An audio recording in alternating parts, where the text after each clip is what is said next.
अस्सलाम वालेकुम 9th class. आज का हम लोग अपना टॉपिक स्टार्ट करते हैं जो कि हमारे पास चैप्टर नंबर 9 है और उसका फर्स्ट टॉपिक क्या है। फर्स्ट टॉपिक के अकॉर्डिंग हमारे पास जो जो क्वेश्चंस निकलते हैं वो मैंने सारे यहाँ पर राइट किए हुए हैं।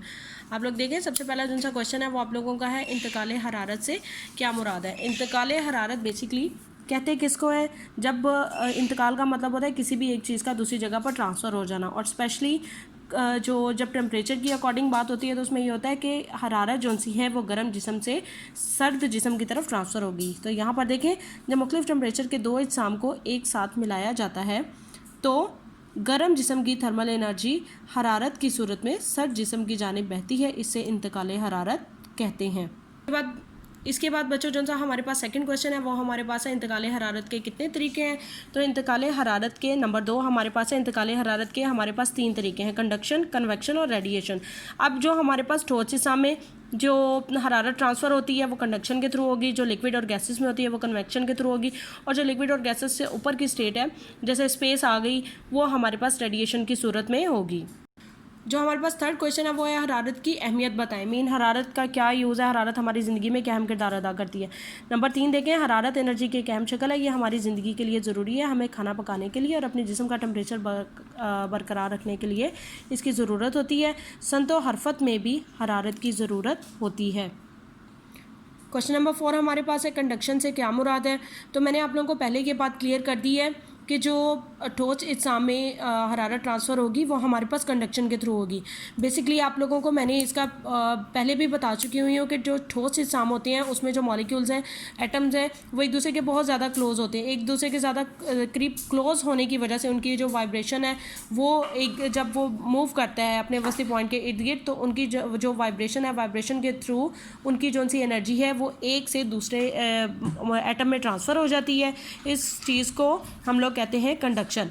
ठोस अजसाम में नंबर 4 है हमारे पास है, ठोस अजसाम में एटम्स की वाइब्रेशन और आज़ाद इलेक्ट्रॉन्स की तेज़ रफ्तारी से गर्म हिस्सों से सर्द हिस्सों की जानिब इंतकाल हरारत का तरीका कंडक्शन कहलाता है। 9th क्लास जो सा का अगला क्वेश्चन है वो है, ठोस में इंतकाल हरारत किस तरह होती है। तो बच्चों ठोस में जो सी इंतकाल हरारत है, ये देखें, ये ठोस जिस्म का मैंने आप लोगों को कोई भी ठोस जिस्म है उसकी मैंने डायग्राम एक ड्रॉ की है कि उसमें जो मॉलिक्यूल्स हैं वो हमारे पास किस तरह होते हैं। इसमें देखें हमारे पास मॉलिक्यूल्स बहुत ज़्यादा एक दूसरे के क्लोज हैं।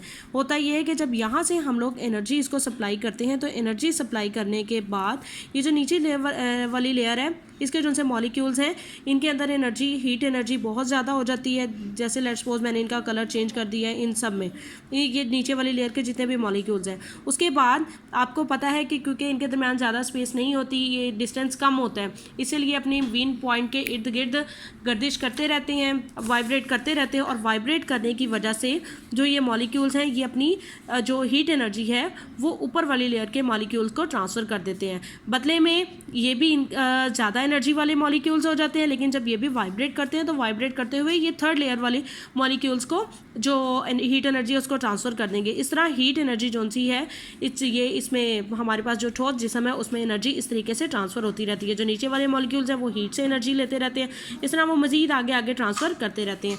अब इसका आंसर आप लोगों का यहाँ से है, ठोस अशिया में एटम्स या मॉलिक्यूल्स एक दूसरे के इंतहाई करीब होते हैं।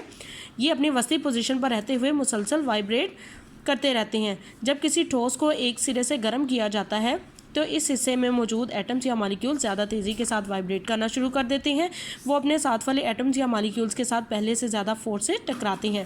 ऐसा करते हुए वो अपनी कुछ एनर्जी साथ वाले एटम्स या मॉलिक्यूल्स को मुंतकिल कर देते हैं, जिससे इनकी वाइब्रेशन भी बढ़ जाती है। ये एटम्स या मॉलिक्यूल्स हासिल की गई एनर्जी का कुछ हिस्सा मज़ीद आगे अपने पड़ोसी एटम्स या मॉलिक्यूल्स को मुंतकिल करते चले जाते हैं। इस तरह हरारत ठोस जिस्म के दूसरे हिस्सों तक मुंतकिल हो जाती है। ये क्वेश्चन नंबर 5 का आपका आंसर हो गया। बच्चों उसके बाद आप लोगों का क्वेश्चन नंबर 6 है, मेटल्स में नॉन मेटल्स की बनिस्बत हरारत इतनी तेज़ी से किस तरह गर्म हिस्से से सर्द हिस्से में मुंतकिल होती है। तो बच्चों सबसे पहली चीज़ जो आप लोगों ने ज़हन में रखना है वो हमारे पास ये है कि जो कंडक्शन है वो ठोस अशिया में हरारत ट्रांसफ़र करने का एक तरीका है।